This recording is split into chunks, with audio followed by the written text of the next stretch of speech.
Anwar tak patut tersinggung dengan Muhyiddin. PAS sambut baik usaha UMNO tubuh Majlis Ulama.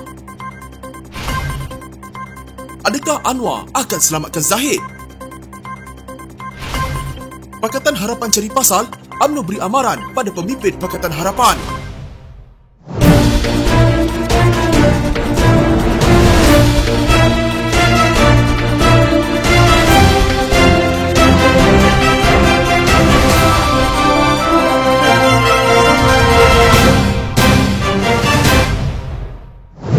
Sebagai Ketua Kerajaan Perpaduan dan Pemimpin Pakatan Harapan, kata Muhyiddin Yassin, Anwar Ibrahim tidak sepatutnya berasa tersinggung dengan kritikan dan pertanyaan yang sah ditimbulkan ke atasnya. Kata Muhyiddin, kritikan dan pertanyaan tersebut dibuatnya dalam ucapan-ucapan politik. Itu adalah antara hujah balas dikemukakan Presiden Bersatu itu bagi menjadi pembelaan terhadap saman yang dikemukakan Anwar terhadapnya baru-baru ini. Muhyiddin mendakwa kata-kata yang dilafazkannya semasa kempen politik menjelang pilihan raya umum lalu bukanlah mempunyai sebarang unsur fitnah selain melibatkan hal-hal berkepentingan awam. Tambah pengerusi Perikatan Nasional itu lagi, kenyataan yang dibuatnya dalam acara politik di kawasan Parlimen Padang Serai pada November tahun lepas lalu juga tidak diketahuinya diterbitkan semula dalam aplikasi TikTok. Muhyiddin juga berhujah dia tidak mempunyai kawalan atau pengetahuan mengenai akaun TikTok yang memuat naik kenyataan tersebut. Sebagai Ketua Kerajaan Perpaduan, Pemimpin Pakatan Harapan dan Perdana Menteri terkini, Anwar tidak harus tersinggung terhadap kritikan dan pertanyaan yang sah yang ditimbulkan oleh defendant iaitu Muhyiddin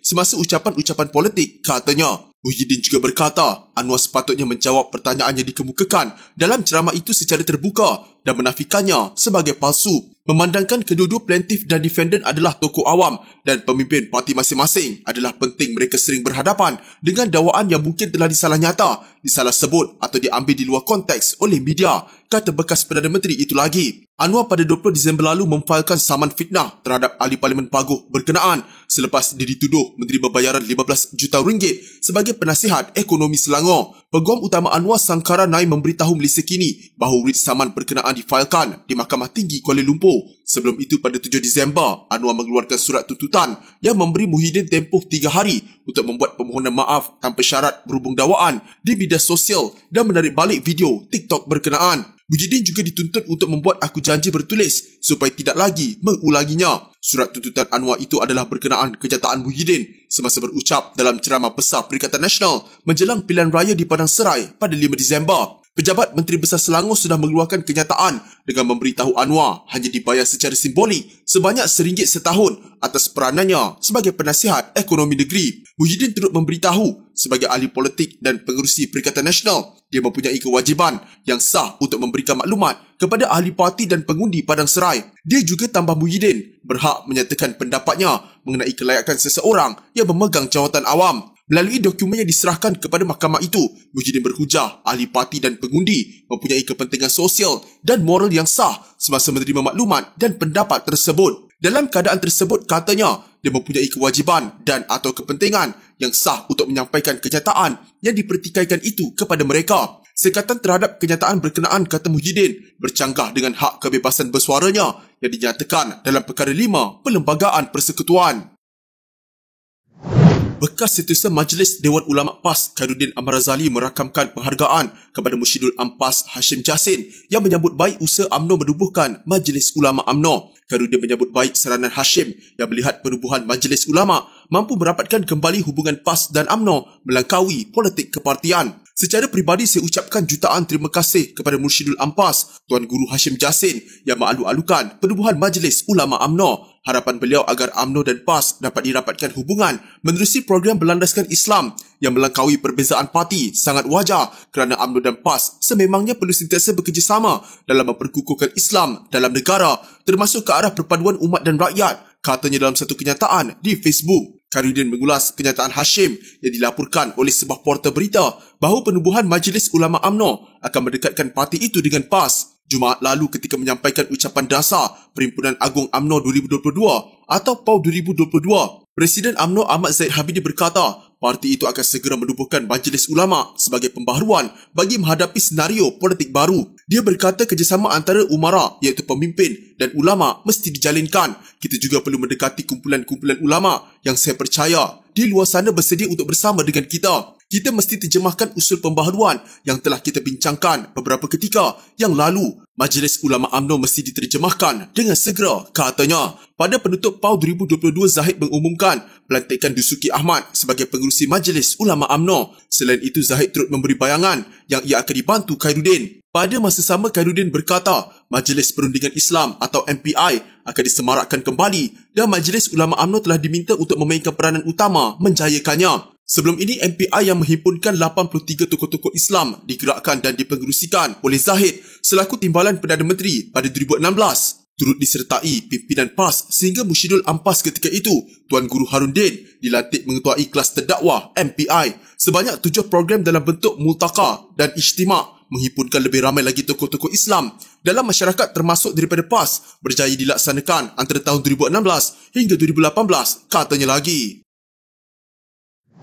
Tun Dr. Mahathir Mohamad menimbulkan persoalan sama ada Perdana Menteri Datuk Seri Anwar Ibrahim akan menyelamatkan Presiden UMNO Datuk Seri Dr. Ahmad Zaid Habidi daripada kes perbicaraan mahkamah. Bekas Perdana Menteri itu berkata, Anwar jelas menerima 30 ahli Parlimen UMNO Barisan Nasional untuk membentuk kerajaan perpaduan dan memberikan jawatan Timbalan Perdana Menteri kepada Ahmad Zahid. Perjuangan Zahid tertumpu kepada kemungkinan didapati bersalah walaupun sebelum PRU UMNO dakwa menolak Anwar dan DAP, tetapi untuk menyelamatkan dirinya, Zahid sanggup bekerjasama dengan Anwar dan DAP. Anwar terima UMNO dan Barisan Nasional untuk mendapat 30 wakil rakyat Barisan Nasional. Zahid diberi jawatan Timbalan Perdana Menteri. Kita akan lihat sama ada Anwar akan selamatkan Zahid dari dibicara atau tidak. Apakah reformasi Anwar termasuk the rule of law? Katanya dalam satu kenyataan. Untuk rekod, Mahkamah Tinggi pada penghujung tahun lalu menetapkan keputusan sama ada Ahmad Zahid akan dibebaskan atau diperintahkan membela diri atas 47 pertuduhan pecah amanah, rasuah dan pengubahan wang haram membabitkan dana Yayasan Akal Budi akan diketahui pada 24 Januari depan. Ahmad Zahid menghadapi 47 pertuduhan membabitkan 12 pertuduhan pecah amanah CBT, 8 pertuduhan rasuah dan 27 pertuduhan pengubahan wang haram membabitkan puluhan juta ringgit milik Yayasan Kebajikan yang diasaskannya itu. Pada 23 September tahun lalu, Mahkamah Tinggi dan Mahkamah Rendah Shah Alam melepas dan membebaskan Ahmad Zahid daripada 40 pertuduhan rasuah berkaitan visa luar negeri atau VLN. Dalam pada itu, Mahathir mendakwa prestasi UMNO yang semakin merudum selepas pilihan raya umum ke-15 adalah disebabkan presidennya yang terdahulu tidak berjuang untuk bangsa dan negara. Dr. Mahathir berkata, UMNO telah dikuasai oleh presiden yang sedang dibicara kerana rasuah. Zahid takut kalau dia tidak jadi Timbalan Perdana Menteri, dia akan didapati bersalah. Sebab itu, ia tidak benar pertandingan jawatan Presiden dan Timbalan Presiden dalam Mesyuarat Agung UMNO. Dengan itu, UMNO terus dikuasai oleh Presiden. Besar kemungkinan dalam PRU, kerusi UMNO merosot lagi. Penurunan prestasi UMNO disebabkan presiden-presiden yang menyeleweng. Perlembagaan UMNO memperuntukkan ahli menukar pemimpin, tetapi ahli UMNO ternampak bersedia mengekalkan pemimpin yang sedang dicaj pun. Sekarang Presiden UMNO sedang hadapi caj, katanya lagi. Seorang pemimpin UMNO hari ini menegur tindakan segelintir pemimpin Pakatan Harapan yang suka menyerang secara terbuka sesama sendiri meskipun bersama dalam satu kerajaan. Ahli Majlis Kerja Tertinggi MKT UMNO, Ahmad Syabri Cik, mengingatkan mereka bahawa kerjasama yang terjalin adalah ibarat jambatan besi yang menggunakan banyak skru dan bukannya jambatan konkrit. Kerajaan hari ini ibarat jambatan segera pakai besi, banyak skru. Kalau tercabut, cepatlah runtuh. Nak buat yang konkrit makan masa, katanya dalam satu hantaran di Facebook. Walaupun tidak menyebut sebarang nama, bekas menteri itu dipercayai merujuk kepada tindakan beberapa pemimpin Pakatan Harapan yang menyerang sesama rakan dalam kerajaan hari ini. Justru Syabri menasihatkan mereka supaya menjadikan apa yang berlaku kepada kerajaan Pakatan Harapan selepas pilihan raya ke-14 pada 2018 apabila mereka berjaya membentuk kerajaan sebagai iktibar. Virus yang menyerang kerajaan Pakatan Harapan 22 bulan dulu ialah suka mengata sesama sendiri secara terbuka. Tak jumpa jalan saluran dalaman. Virus begini belum ditemui vaksin. Semasa pembangkang siapa pun boleh bercakap dan syok bercakap. Tak payah disiplin. Jadi kerajaan susah sikit sebab orang nak tengok bila ringgit nak sama seperti 2018.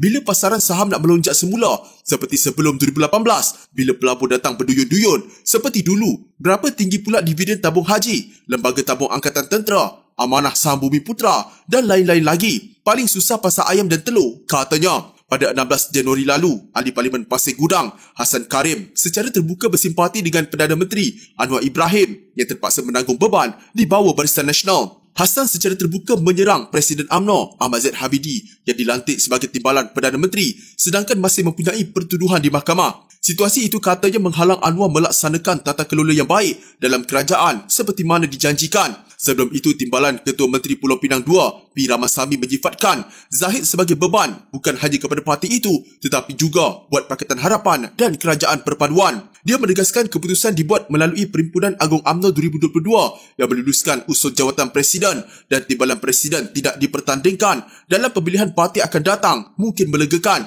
tetapi kelihatannya seperti duri dalam daging buat UMNO, Pakatan Harapan dan Kerajaan diterajui Anwar. Mengulas lanjut, Ahmad Syabri berkata, sebagai parti rakan gabungan dalam kerajaan, mereka perlu bekerja dengan lebih kuat, bukannya cari pasal sesama sendiri dalam kerajaan. Susah semua ni, kena ada formula yang betul dan kena kerja kuat kurang cakap, bukan cari pasal dengan rakan-rakan yang sama-sama dalam kerajaan, katanya.